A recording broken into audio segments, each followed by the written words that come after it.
supporting the water treatment community since 1989. Choosing a blender should support and move your business forward.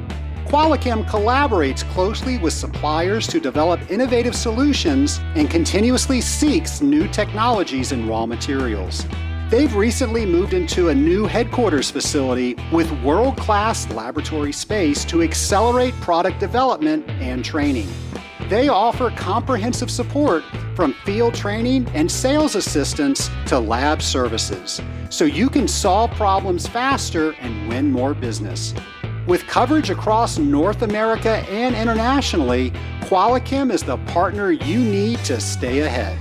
To explore how Qualichem's innovation can propel your growth, visit scalinguph2o.com/Qualichem.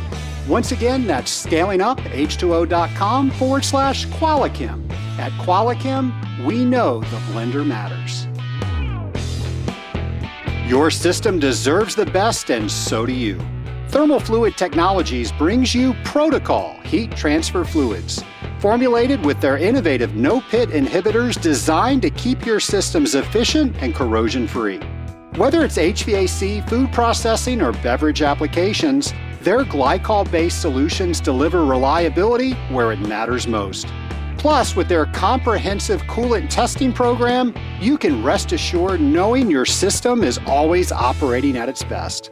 Discover the difference by going to scalinguph2o.com/TFT. Once again, that's scalinguph2o.com/TFT. Thermal Fluid Technologies, where performance meets peace of mind. Welcome to the Scaling Up H2O podcast, the podcast where we scale up on knowledge so we don't scale up our systems. I'm your host, Trace Blackmore. And folks, today we are talking about water and policy. And those two things are inseparable, and that matters a lot more than we tend to think about in our industry or even care to admit. We tend to think in terms of pumps, cooling towers, boilers, permits, profit and loss statements, but every gallon we treat moves inside a framework of rules, rights, and decisions that someone, often far away from the plant, has written down and made some sort of policy. Those decisions touch nearly everything that we do. Who owns the source on the water that we all rely on, and how much can we withdraw, and what quality must you return that water with?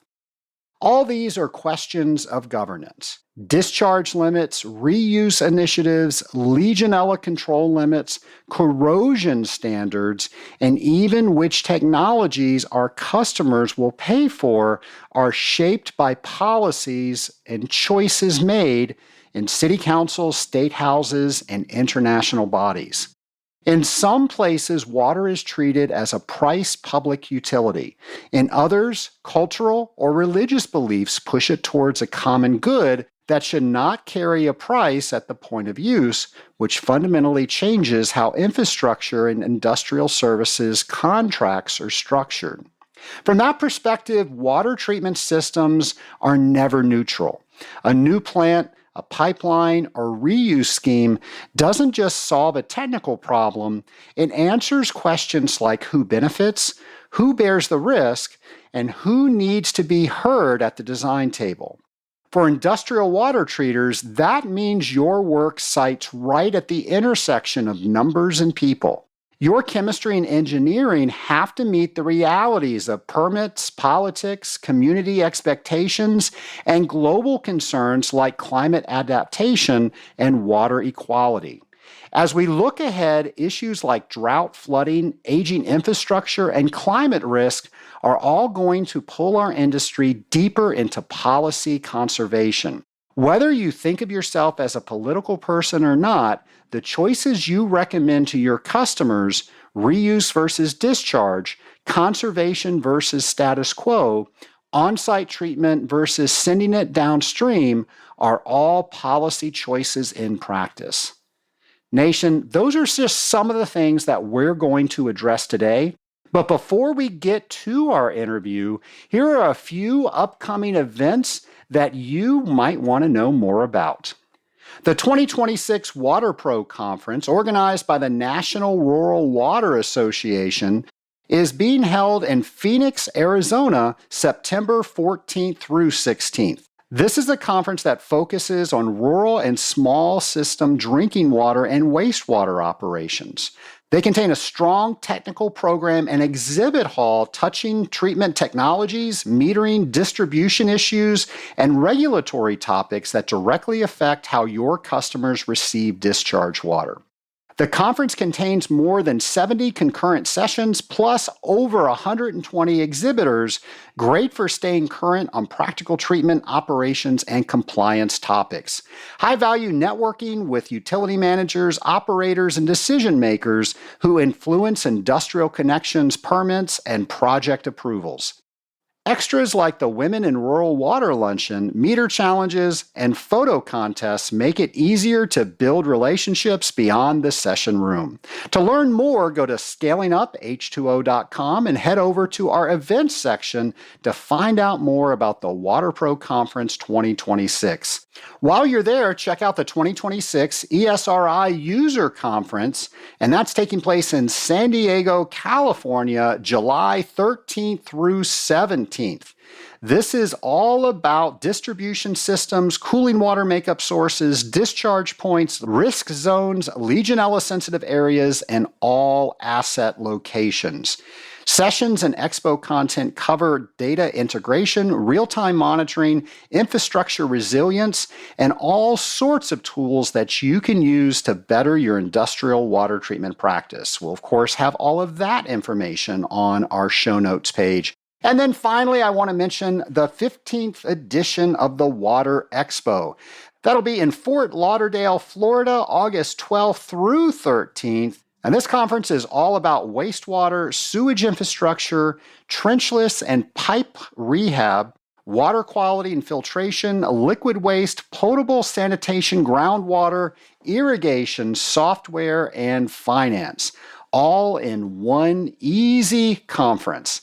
Nation, we're going to have all of these conferences and more once again on scalinguph2o.com, heading over to our events page.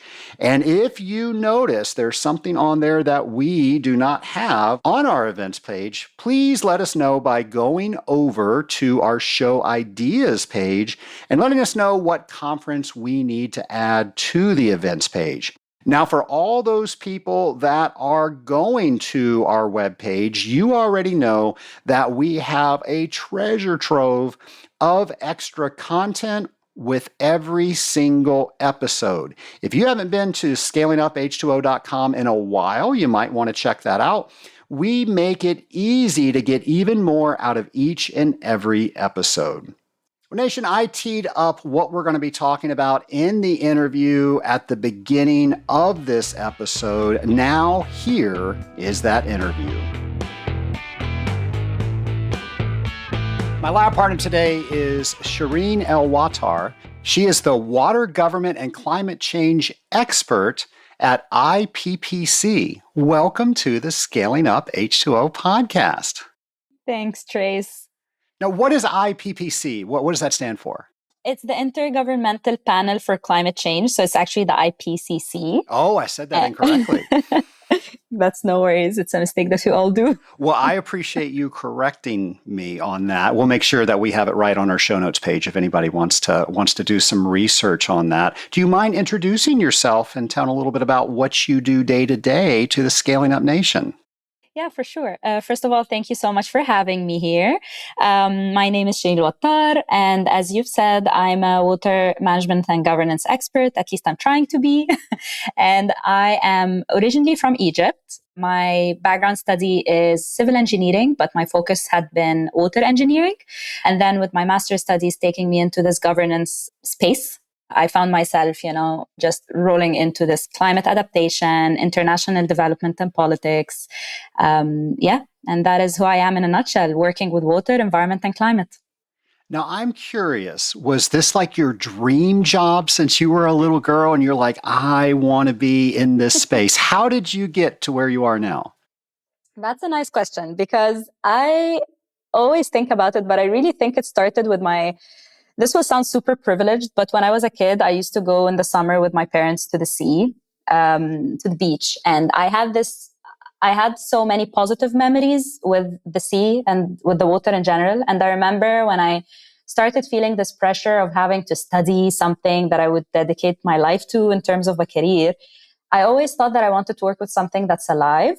And I always felt like water and the environment is so alive, you know? The second alternative was being a doctor and healing people, but I felt like this was it wasn't where it wasn't where I felt that connection. Yeah, so that is how I ended up studying water, because at the time where I was supposed to choose my bachelor studies, there was actually one program in Egypt that was related to environment, and it was water engineering in the Faculty of Engineering of Cairo University. So you could say I didn't have much of a choice, but in the sense of picking whether to take it from a social lens or an engineering lens.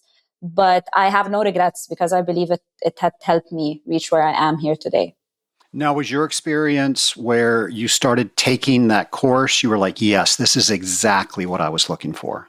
Yes, for sure. And I really liked how, engineering is all about the numbers, solving problems, and finding a way to create a system that serves society, but mixing it with water, something that we all need every day. It added this richness to the designs and the solutions that we were trying to figure out. Yeah, so it was gratifying to me. What does your day to day look like? My day to day, at this point, I am working as a science network officer in the Intergovernmental Panel for Climate Change, specifically in a working group called the Working Group 2. And we focus on adaptation, vulnerability, and impacts and risks of climate change. So my day to day could really be, I can explain it as two hats that I wear. There's this science hat where I'm trying to help the authors of the IPCC, who are really established scientists in all fields relevant to climate change, to actually draft the report that is supposed to be published every 5 years. And it informs governments on the kind of climate policies that they can, create for climate action. And there is another hat other than the science, which is the networking. And it's working really hard to try to make the report of the IPCC more inclusive and closer to people who are not necessarily scientists or who are not necessarily writing these reports, because there had been this very critical and justified narrative of the IPCC being a bit exclusive and distant from the people. And so my role is really trying to bridge between those, the public or the people who care about the climate risks and the system of the IPCC. Now, those are very different audiences. So, how do you do that? That's a good question. I am not sure that I do it 100%. I think there's always a limit to what you can do when you're trying to bridge two very different systems together. But what I've been learning lately is when you are in an established system, like a United Nations, system, because the IPCC is the UN body for climate science, when you try to connect it with the people, you need to function and operate within the boundaries of that system. But you shouldn't let it demotivate you to the change that you would like to do. So at this point, I've been looking at the system and trying to bring in the marginalized perspectives in the official channels that the public did not necessarily know was available. So a quick example for you is that the IPCC reports, they typically take 2 to 3 years to be drafted. And there are around 2 official phases of reviews where the report is basically public. So as long as you, as Trace, register as an expert reviewer, you get access to the confidential report and you write comments. But not everyone knows about that. So I try to work very hard on connecting that with the public. So I connected one of the reports we're working on, I connected it with people who are lawyers, who are finance experts, who are even youth organizations or youth individuals, and indigenous peoples, health workers, so that they could read the report and see what the report states, whether it's relevant to them or not. So that is a way of me trying to bridge the two sides together. And I imagine you have 2 totally different styles depending on which audience you're in front of. One, you've got people that are maybe worried about re-election, how they're going to fund things, all the things that a government body would do. And then you have the people that it's actually going to affect. How do you prepare your message for both? It's all about the communication style and the preparation as well. As a team, you need to identify your ultimate vision or purpose. What are you trying to achieve? Is it only to provide a report to the government officials, or is it also to include other people in the process? And when you decide that, you can use different communication styles. So, for example, what makes it a bit easy is that we interact with the two sides, even though I don't like this dichotomous thinking, but let us use it for the sake of this conversation. When we're talking with the public, it's in a very different setup and environment than when we're talking with the governments. This makes our job easier, or at least my job easier, because you know when to switch on. Like with the public, you tend to depend on empathy, connection, personal connection, trying to build a sustainable relationship or maintain a sense of rapport. With the governments, even though you can form these connections, but it's mostly after hours or in the hallways, after negotiations or after plenaries. But on the ground, you need to speak of facts, of numbers, of how things are as they are, backed up by your institutional support. But interestingly, though, a lot of what happens with the governments requires this personal connection for it to reach anywhere. We cannot agree on things, especially in the field of climate and water, without having this human understanding. So you've worked in water issues in places like North America, West Asia. Now you're in Europe. Those are very different places. I'm curious, how has that shaped the way you think about water risk and equity? What I learned about it is water, I realized it's sort of like language. The way we deal with it really depends on the culture, the institutional setup inside the countries or the regions that you're in. The way it's perceived even changes. And because of that difference, it was so surprising to me to realize that when you speak about water in different places, you need to understand how the local context sees water so that you can speak to them from their level of awareness. We all agree that water is a human right and it is a common good. But some countries, for example, approach it as a public good. It can have a cost, or taxed. Some other countries, like my own, for example, in Egypt, I know because of a sense of religious responsibility that water is like a common good, they cannot make it have a price because it has to be accessible to everybody. This is such a deep belief system that is affecting the whole governance approach to water. Sometimes when I also went to countries that are considered, they are conflict prone, the case of water being used as a bargaining chip has also been a humbling realization for me.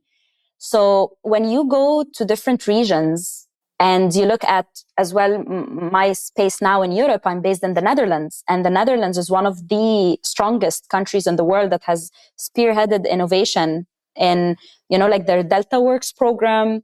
It's basically a country that's below sea level, but they are thriving. And this has been built on a very strong institutional system. So when you see these differences, you realize that nothing is taken for granted. You cannot assume to understand water deeply, and you have to ask so many questions to understand what are the risks that they deem serious and what are not. Because in the Netherlands, they might not have suffered from water scarcity, for example. So if they feel like they're about to feel it, it's a really big risk. But for a desert country like Egypt, they have been dealing with water scarcity a lot. So it is their day to day. And the risk is there, but it's not as grave as when the Netherlands thinks about it. I'm trying to simplify it, but like having this multiple view was my biggest gain out of my experience. Now, I imagine when you're talking with lay people about water, they're thinking about maybe pipes or treatment plants. But you describe water as a story about people, power, and justice. Can you unpack that for us? Yes, it's so very true. The way I see it is that these systems and the pipes and the systems have been created as a way to facilitate access to water. I'm not, of course, I'm generalizing so much at the moment, but these systems rely on the use of the people. And these systems are never neutral. They are based on scientific approaches that have been approved, but mainly by Western science, which we really appreciate for the development we're in. But a lot of times these numbers or these equations or these systematic approaches do not fit with all environments they are in. And that is why I like to look at water in essence as humans and politics and justice, because when you base your system on thinking about the questions of who will this system benefit and who might this system harm, even if accidentally, who will this system profit from and who will this system benefit financially, when you ask these questions, the value of the systems remain, but you also have this human centric lens to minimize any potential injustices that can come up. So that is why I always like to look at it from that different lens. And it goes back to me when I was personally studying water engineering, because you learn a lot about how to design a dam or how to navigate a flooding, what kind of infrastructure could help. And you use numbers, you measure measurements, the width of the river, and all of these things. But at least in my lectures, we never ask, like, does the community want that dam? Or when we put that dam there, are there people downstream that dam that will be harmed? These kind of questions I was so detached from until I intentionally started asking these questions.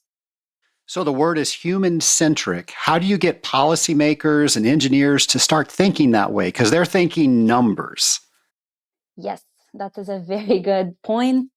I have been humbled enough to know you cannot force policymakers to think anything. But when you say it often enough, it starts getting, it starts echoing and it starts getting attention. There are agendas that are benefiting this human-centric lens. For example, when we speak of inclusivity, when we speak of inclusion of indigenous peoples, marginalized peoples, like women and children, and all of this, these things have been used so much in the development field, but they are benefiting because they're putting some sort of pressure on policymakers to acknowledge these users and these sides. But me, as Sherine, personally, when I try to bring in this human-centric part, it's giving space for all perspectives to exist. So in the case of the work of the IPCC report, I try to engage with everybody that has something to say about the report, even if it does not seem relevant to policymakers or to the scientists that write the report. In my day-to-day, or when I speak with, if I work with engineers, just like myself, but like hardcore technical engineers, I like to ask the questions that are like, okay, so what I just said, like who's benefiting, whose knowledge is this, what is the equation? Because the equation you're using, it has some assumptions. What is this? What are these assumptions costing us? So I'm kind of this devil's advocate a bit. And I try to, in my day-to-day as well, it's not only on the side of the policymakers, but also with the public. When I speak to them and they know I'm working in water, a lot of them don't understand what I do, because they don't understand the value of it. And that is when I also have to make it human-centric about them. So I try to turn the lens to them. Like, you guys get water every day from your, from your fosse, and you use it for drinking. In the summer, you're in the sea. You take showers every day. These things were not possible decades ago, but it had become possible because of this development, infrastructure and engineering development we've had. But it has never been the case, it has never been the day-to-day. And maybe one day we might need to change our daily practices, because water is not forever, because a lot of the people in public believe as long as you see rain, you see rivers, water is, it's infinite, but that is not the case. Earlier, you mentioned Delta Works. Can you explain a little bit more about that? Yeah. Delta Works, it is one of the national projects in the 90s it was initiated in the Netherlands. After the Netherlands, a huge part of it went through a big disaster where they were flooded by the sea, and a lot of people have lost their lives. So because of this, the Dutch government, they built infrastructure to protect the land from the rising sea levels. So every time the sea rises, There are gates that protect the land. And after this had happened, actually, the Netherlands had received a huge shift in their own reputation in the world. They've outsourced this expertise all over. It was actually part of their international development. They outsourced it to other Delta countries like Egypt and I believe Bangladesh, if I remember correctly. And it has established their present day expertise in water management. Hold on to your test kits, folks. We're going to take a quick break to hear from one of our sponsors. Does your lab treat you like just another sample? Meet Brothers Laboratory Services. BLS is the lab built by water treaters for water treaters. I've personally worked with BLS, and I can tell you they are more than just another lab. BLS is family-owned, centrally located in St. Louis, Missouri, and designed to make your life easier. They speak your language, understand your challenges, and deliver fast, reliable results with the personal attention that makes a real difference. Their AWT certified CWT experts will help you create custom test packages that save you time and money. And because BLS operates independently, confidentiality is guaranteed. No sensitive client data required. With competitive pricing, streamlined ordering, and dependable results, you can stay focused on what matters most, growing your water treatment business. Ready for intelligent analytics and results you can trust? Visit scalinguph2o.com/BLS. Once again, that's scalinguph2o.com/BLS. Reach out today to connect with a real expert and experience the Brothers Laboratory Services difference. And now, back to our interview. Sherine, can you tell us about your master's program research? Yes, I would love that, because I truly believe my master's program was a point of shift in my life. Coming from Egypt, I needed a scholarship to study for my master's. And I was very picky about my master's. I really wanted it to be in water governance or water development, something that is more social, to balance my bachelor technical education. And in 2019, I was accepted in the International Institute for Water Education in the Netherlands. They are one of the top institutes in the world when it comes to water education. And I was part of their water governance body. And I remember, it's very funny because the shift I remember was how I perceived politics, which is where I'm kind of in at the moment, even though I'm working in the scientific field, but it's definitely on the science policy interface.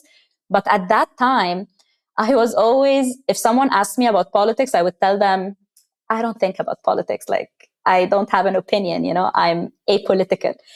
And I remember in my first lecture with one of my professors, she asked me, like, what do you think about politics? And I told her the same answer, I don't have very strong feelings about it. And then she was like, if you don't have strong feelings about politics, you cannot work in the water sector. So you need to really question why you're here today.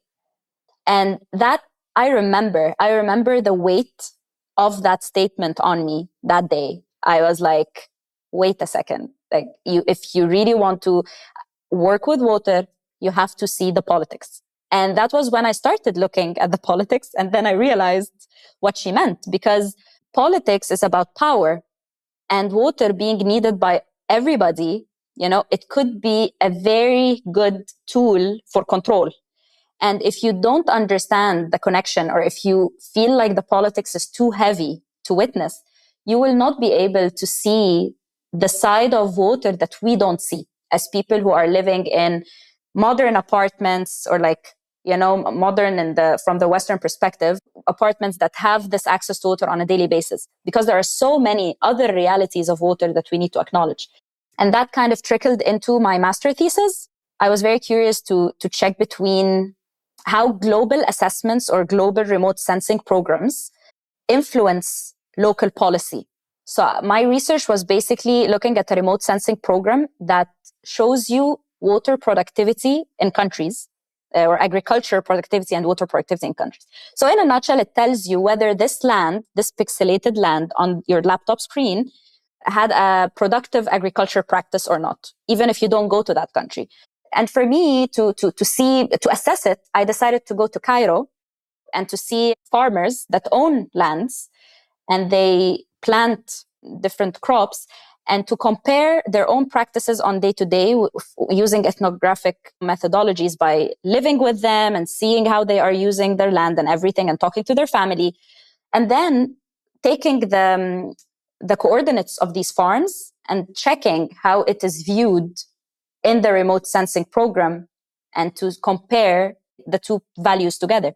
And of course, it was so interesting because the remote sensing program shows you, as I said, a pixelated color. So if it's red, it means it was not agriculturally productive. This means, it claims that the farmer has not been productive. And if it's green, it's great.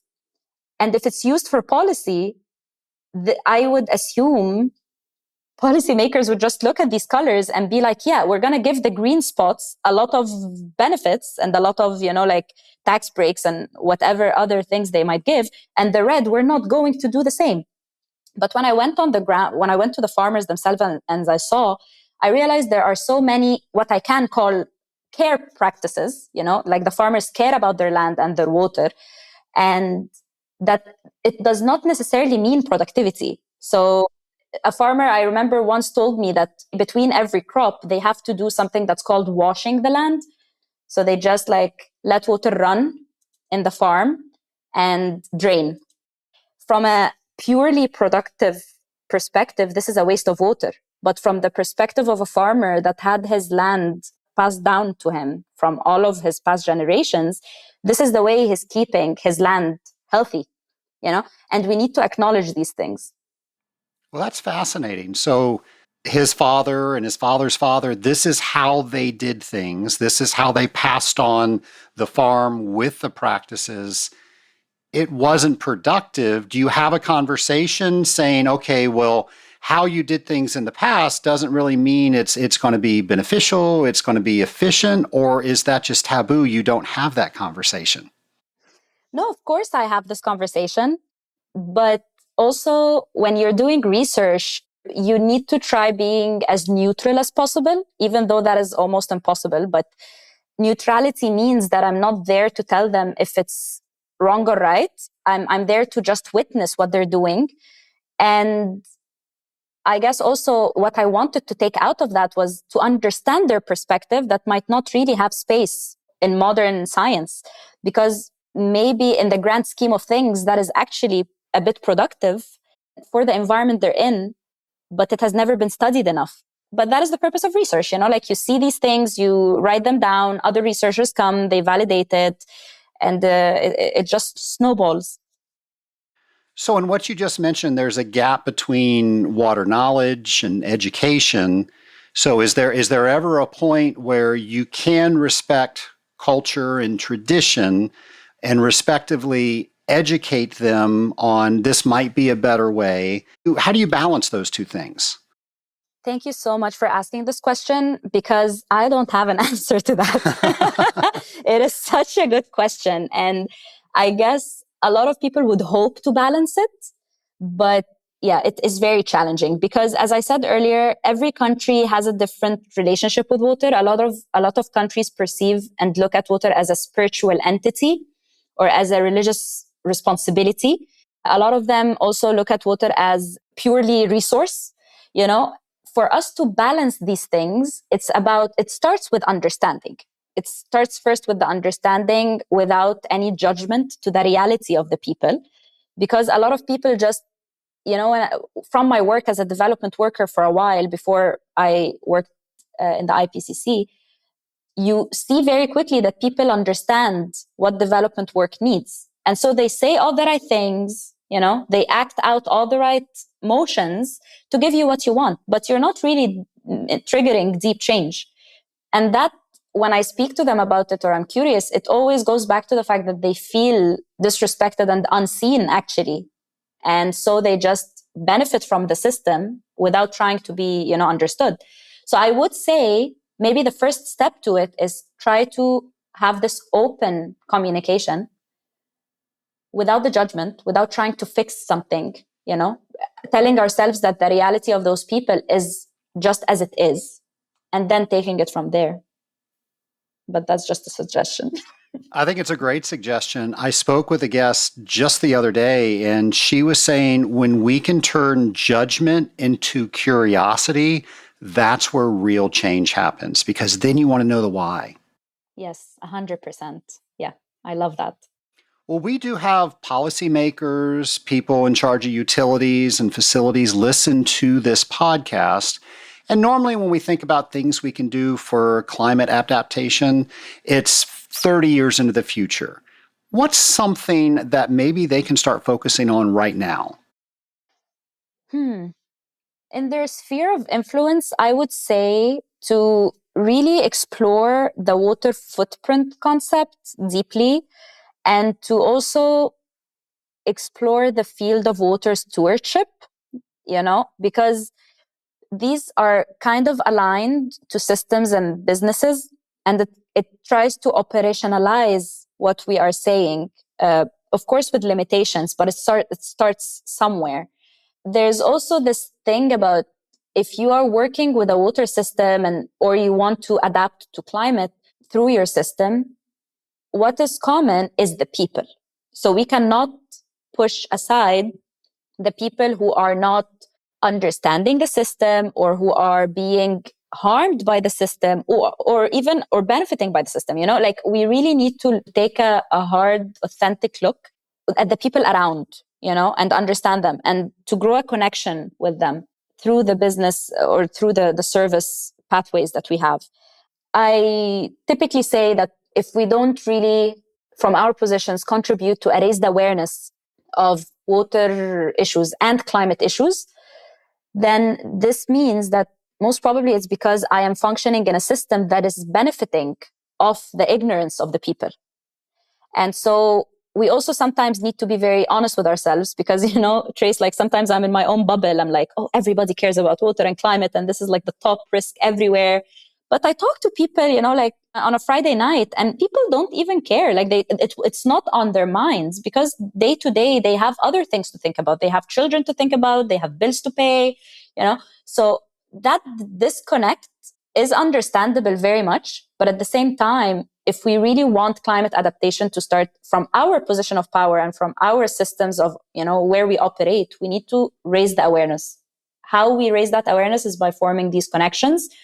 So if I'm working in a water utility system, I can form a connection in my own way with my users. And this could apply to other things as well. Where do you see the biggest mismatch between climate science and what that's telling us and the risks that water systems are not planning properly, they're not being financed properly, they're not being forecast properly? Where's that disconnect? It really depends on the system we're talking about and the risks that are with it. The risks are usually contextual. But in the climate, water risks are always spoken in the form of too much or too little water. It's summarized in these few words. And so the too much water risk, the too low or the too little water risk can be approached in multiple ways, depending on the country, as I said, the governance systems, the institutions in place, the politics, etc. We have seen some actions with the years that have tried to adapt to climate change. So, for example, the circular economy concept, but in the sense that when water in factories is being a waste, it just gets recycled into the system for cooling or, for whatever use that could help. Or being used in desalination or, cooling the system for desalination for circular systems. But the disconnect I feel is like we are not substantially and deeply responding to the risks of too much and too little water. Like when I look as a person who is aware of the engineering background or the water engineering studies and a person that has that governance perspective, I feel like the same approaches to water treatments, to utility management, water utility management, or water regulation in a way, they're kind of similar. They're kind of similar as they have been in the past decades. there has been a lot of development built on the hard work of exceptional scientists. I cannot deny that.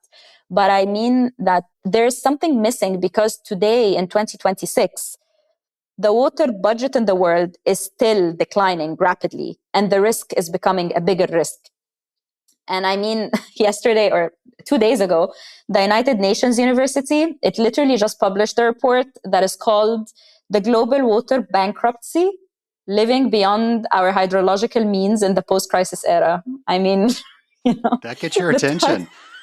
It's really crazy. And if we've been addressing the risks correctly, I would assume we wouldn't have reached this point. So there is something that is missing. And I go back to the word, the sentence that I told you, that when things don't change, it's because there's a system somewhere benefiting of that, No, I don't want to be very unhopeful, because I am hopeful, but I do believe that the risks will become too much, that we will have to be very critical about how we are operating at the moment. And we will have to open the doors for innovation that might not necessarily have proved itself to be financially feasible but it will contribute to better adaptation. I keep thinking most people, they just turn the faucet on, the water comes out. They never think about all the things that you're bringing up. Now, someday that water's not going to be available, and that's all they're going to be thinking about. We have so many people that listen to this podcast that their jobs exist around water. A lot of times we don't talk about what are some things that we can do so we don't get to the title that you just said on that report. Any advice for the people listening on how to have some of these conversations? I think we can start with reflections, like personal reflections. I remember this research that I've read a while ago that was speaking about how our water behavior can never be changed by simple awareness campaigns of like a movie on TV. It needs to touch the part of you that connects water to memories or to something that triggers a genuine emotion in you. And that is why when I started this podcast with you, I told you about my memory of the sea. It literally guided me on a soul level to where I am today. And it has become part of my value system. Other people might not consciously understand the value of water because they haven't reflected, but people who like to go to ski, for example, because ice is a form of water, or the beach, or they think of the water fights they had as children, or even these are like privileged memories, but there are other memories of children that remember their moms walking for tens and tens of kilometers with a bucket of water over their head to deliver water to the land or to their homes. Or farmers that, barely, like, they had to give up education for their children because there was not enough water to have their crops.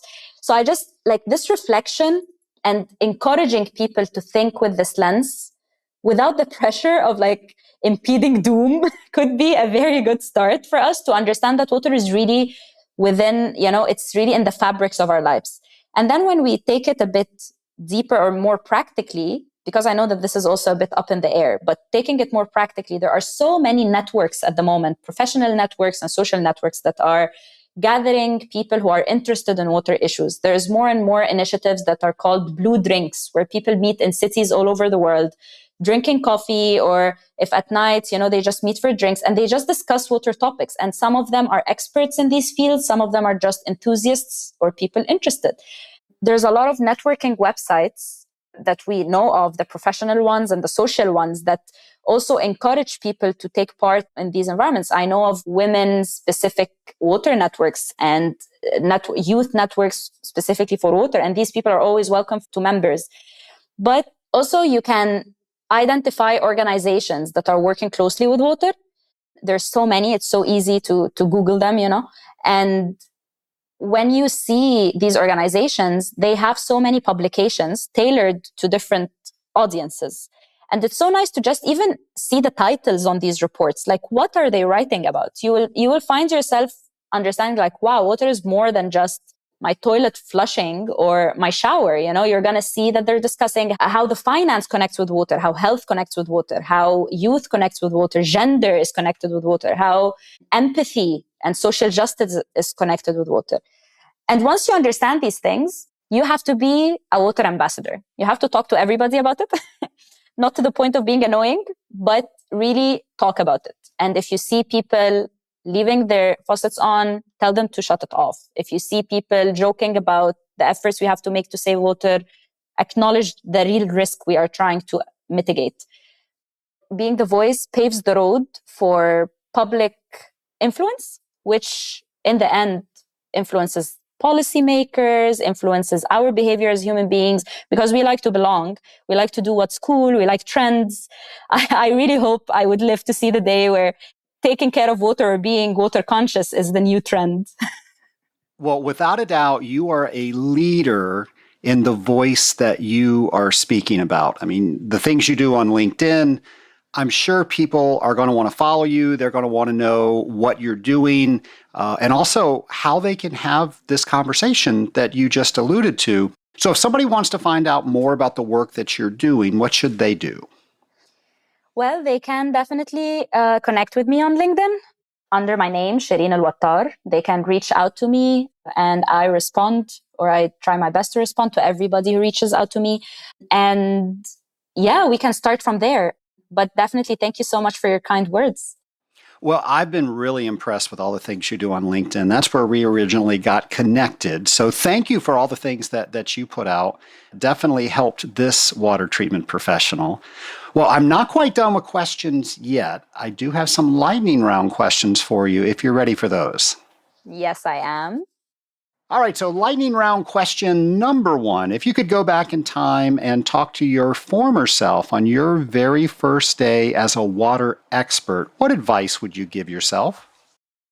I would tell myself, don't worry, Shireen. No one really knows what they're doing.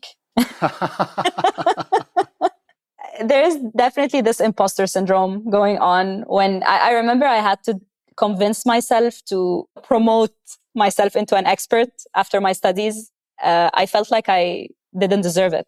But yeah, I had to really pep talk myself. And I learned very quickly that people don't have it figured out. Everybody's learning every day, you know? And this is not to judge. This is actually to give grace to myself and to others and to feel more confident about what I'm trying to do as long as my intentions are authentic.